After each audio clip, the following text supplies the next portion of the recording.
دوست من، اگه تو هم با رعایت تمامی نکات فیلمبرداری ویدیوتو ضبط میکنی ولی در آخر از صداش راضی نیستی و میخوای صداشو عوض کنی یا تدوین کنی، تا آخر این ویدیو با من همراه باش.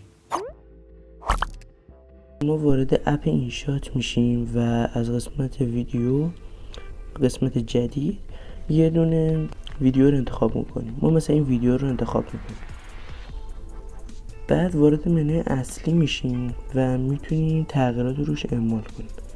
همونطور که میبینید این ویدیو الان هیچ صدای روش نیست و جذابیت خاصی هم نداره.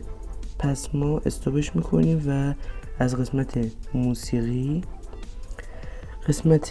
رو انتخاب میکنیم. این قسمت یه سری موسیقی هایی رو به ما نشون میده که از طرف خود اینشات به ما پیشنهاد داده شده، ولی شاید شما نخواهید از این استفاده کنید.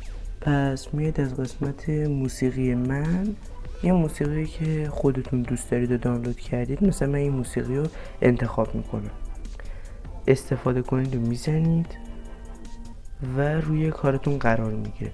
ولی خب الان از اینجا به بعد همونطور که میبینید ویدیو تموم میشه ولی موسیقی ادامه داره.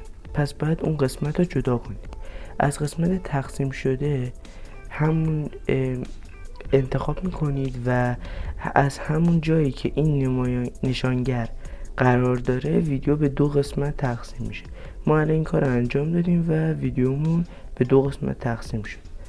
حالا این قسمت اضافه رو حذف میکنیم و این قسمتی که میمونه میشه ویدیوی ما.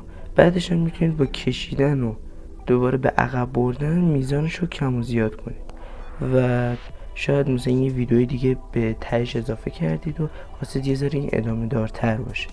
اگه از این ویدیو خوشت اومد و به دردت خورد، حتما تا یادت نرفته اون قلب پایین رو قرمزش کن، چون به ما خیلی انرژی میدی، و اینکه دکمه سابسکرایب رو بزن و زنگولش هم فشار بده تا از ویدیویی جدیدی که ما آپلود میکنیم عقب نمونی. تا دیدار بعدی، یا حق.